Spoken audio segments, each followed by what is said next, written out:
warahmatullahi wabarakatuh. Saya Edi Sanda, dosen IPB University dan pemilik Esapora. Kali ini kita berbicara mengenai sifat dan karakter zat pembuat mutasi dan varigata. Sudah diketahui ada beberapa zat yang mampu menyebabkan mutasi dan varigata. Jadi bila kita memahami tadi itu dan juga memahami prosesnya, maka diharapkan kita mampu menganalisa dan mampu memberikan perlakuan mutasi varigata dengan lebih baik. Bahwa perubahan mutasi dan varigata ini terjadi pada level gen. Dan kita tahu bahwa gen itu disusun oleh susunan asam-asam nukleat. Asam nukleat ini mirip dengan asam amino, ya. Sehingga bisa kita lakukan pendekatan seperti itu. Maka zat-zat yang mampu menyebabkan perubahan atau dalam tanda kutip rusaknya asam nukleat tersebut, maka berpeluang untuk bisa melakukan perubahan mutasi dan varigata. Dan kita tahu bahwa di dalam proses replikasi DNA itu juga merupakan saat atau timing untuk bisa kita memberikan perlakuan. Karena proses replikasi DNA adalah proses cetak gen pada saat terjadi pembelahan sel. Kalau pada saat proses replikasi tersebut dalam tanda kutip diganggu, maka diharapkan mampu juga merubah atau terjadinya mutasi dan varigata.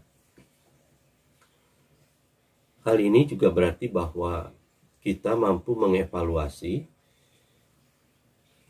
terjadinya mutasi varigata tersebut berdasarkan zatnya. Jadi kalau misalnya kelebihan N misalnya, kelebihan N ini atau unsur hara lebih dominan hanya menyebabkan dampak pada misalnya proses metabolisme, atau misalnya terkait dengan faktor zat penyusun atau zat pembangun suatu pertumbuhan makhluk hidup, karena dia juga sebenarnya menyusun bahan dasar di dalam menyusun asam amino, tapi prosesnya secara langsung untuk bisa menyebabkan perubahan asam amino masih akan sangat jauh. Jadi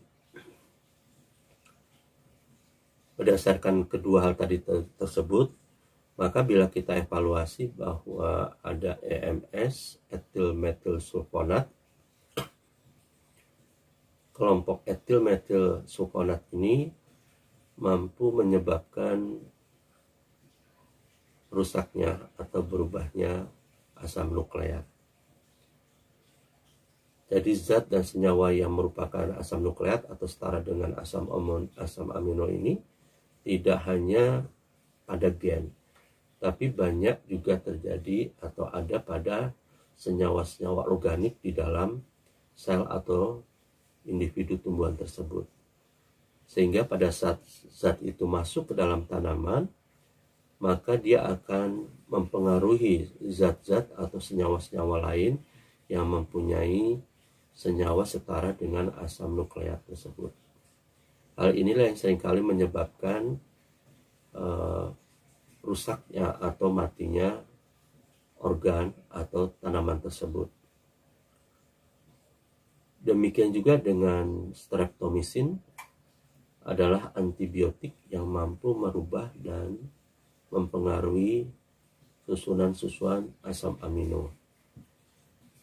Jadi dia tidak bersifat iritasi atau merusak sel atau metabolisme, tapi dia menyerang atau merusak senyawa-senyawa asam nukleat, asam amino. Ini menyebabkan mutasi, tapi kembali juga berdampak pada berbahayanya rusaknya senyawa-senyawa lain yang berkomponen yang sama seperti ini. Demikian pula dengan gibberellin, ya, gibberellin konsentrasi tinggi.